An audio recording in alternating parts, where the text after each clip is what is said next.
शायद तू ये भूल गया कि इस जमीन पर फतेह खां अकेला पैदा नहीं हुआ है, उसके साथ उसकी भला की जिद भी पैदा हुई है।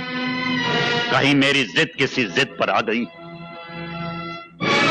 तो अपनी बेटी के रास्ते में पड़े हुए बेशुमार कांटों को तो मैं अपने दामन में समेट लूंगा, लेकिन तेरे रास्ते दहकते हुए अंगारों से भर दूंगा।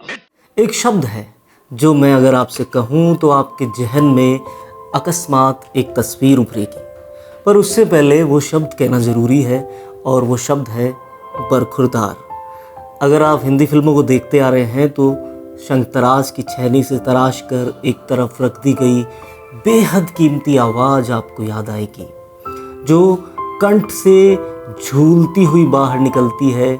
उसकी गूंज दीवार में दरार पैदा कर सकती है और सुर्ख लाल आंखों में आवाज़ के साथ ही स्टोव के भभकने पर उठी लौ और चिंगारियां आपको नज़र आएंगी। इतनी बातें कह देने के बाद भी प्राण साहब का चेहरा अगर आपके जहन में न आ पाया हो तो फिर आपको फिर से अपनी फिल्म देखने के शौक़ पर मेहनत करनी पड़ेगी।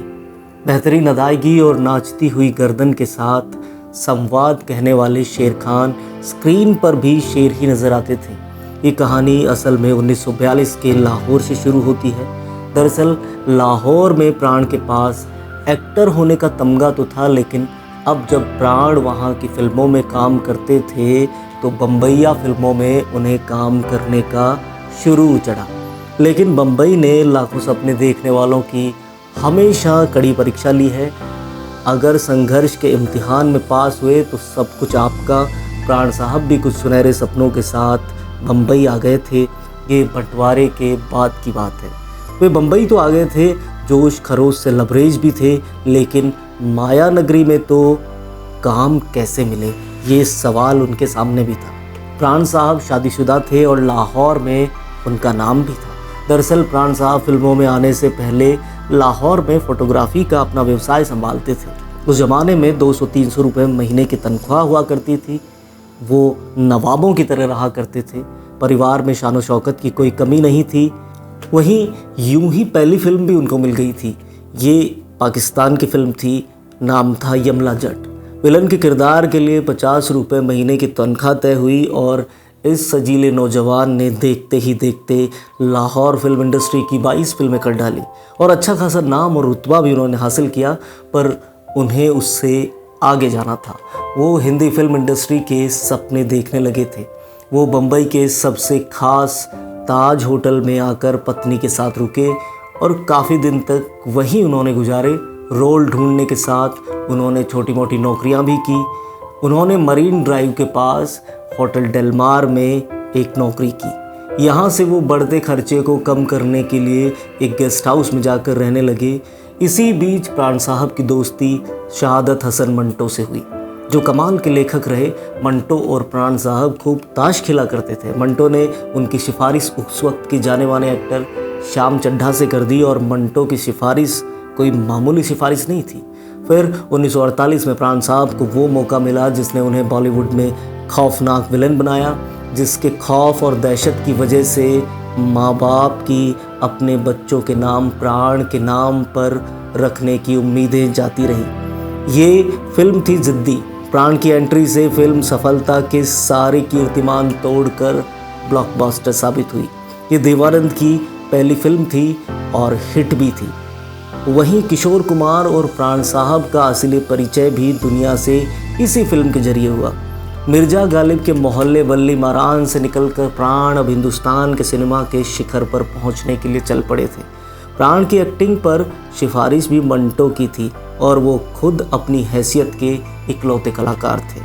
प्राण अपने मेकअप पर बहुत ध्यान दिया करते थे। ये चौंकाने वाली बात है कि उनके घर पर एक कलाकार को रखा गया था जो उनके फिल्म वाले लुक को स्केच करेगा, फिर उनका मेकअप मैन और विग बनाने वाले लुक पर काम करेंगे। गुमनाम, परवरिश, जंजीर, डॉन और शहीद जैसी फिल्में हैं जिनके कैरेक्टर को उनके पहनावे और स्टाइल के ज़रिए भी पहचाना जाता है और इसी वजह से लाहौर की हीरा मंडी में उनके अदब के चर्चे उस वक्त आम थे। भले ही प्राण कुमार शिकंद को हिंदी सिनेमा का सबसे बड़ा विलन माना जाता है, हर दौर में उन्होंने बढ़िया कैरेक्टर रोल भी किए हैं। उपकार हो, जंजीर हो, डॉन हो, कर्ज हो या अमर अकबर एंथनी, ऐसी तमाम फिल्मों में उनके यादगार किरदार हैं। फिर लोग उन्हें सिर्फ और सिर्फ विलन ही मानते रहे, क्योंकि उनका नाम आते ही चेहरे पर चालाकी, चालबाजी, धूर्तता, फसादी, खूंखार होने जैसे ही भाव हमारी कल्पना में आ पाते हैं। पर निजी ज़िंदगी में वो बेहद शांत और मिलनसार इंसान थे, उसूल पसंद थे, उनमें एक बच्चे जैसी सादगी थी। हैरान करने वाली बात ये है कि प्राण फिल्मों में सिर्फ एक्टिंग करते थे और अपनी फिल्में कभी नहीं देखते थे। दुनिया जहान में ये अपनी तरह का सबसे अजीब और अलहदा उदाहरण है। किसी एक्टर के बारे में 1973 में उनकी एक फिल्म आई थी, उसका नाम था बेईमान। उसके लिए उनको बेस्ट सपोर्टिंग एक्टर का अवार्ड दिया गया, लेकिन उन्होंने उसे लौटा दिया क्योंकि उन्हें ये ठीक नहीं लगा।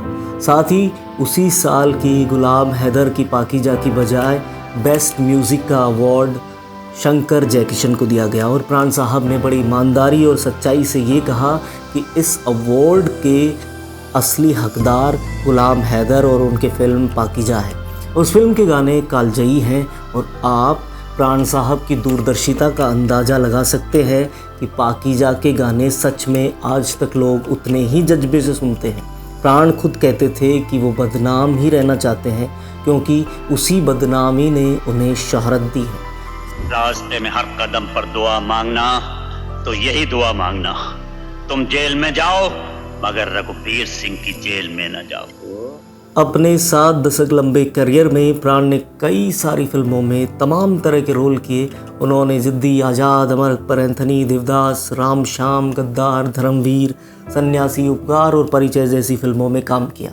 12 जुलाई 2013 को 93 साल की उम्र में प्राण साहब का निधन हो गया। प्राण साहब 12 जुलाई 1920 को पैदा हुए थे। उनकी जन्म की तारीख और रुखसत की तारीख एक ही थी, 12 जुलाई। प्राण हिंदुस्तान में कभी नहीं भुलाए जा सकेंगे। बस उनका खौफ अब उनके जाने के बाद उस दिन कब माना जा सकेगा जिस दिन लोग अपने बच्चों का नाम प्राण रखने से हिचकिचाएंगे नहीं। हमारे किस्से कहानियाँ अगर आपको पसंद आते हैं तो आपको एक काम करना है, हमारे चैनल को सब्सक्राइब करना है, बेल आइकन को प्रेस करना है ताकि कोई किस्सा, कोई खबर, कोई कहानी आपसे छूटे ना। शुक्रिया।